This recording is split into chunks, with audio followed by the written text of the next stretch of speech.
Ama öyle oldu. Hani kurban oldum Afgan cenginde. Daha bir güzel poema. Sanırım güzelliği çünkü burada benim bütün canım. Burada bir can bağırması. Burada ananın beklemesi. Anası pek bilerdim onun silah anasını. O bitkiye de bekledim onu. İnanmadı. Hani orada kaybetti oğlunu Afganistan'da. Burada zaten birkaç sıracık size. Ne oldu? O oldu. Ne lazım Cenk için laf açma?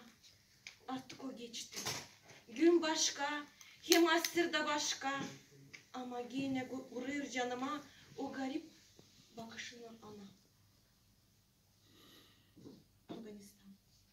Afganistan. Sen askerin acısı, kahrı unutulmaz. Silinmez gerginliği. Neden? Yaktın kaç can? Bir güç bırakıp o günlerden.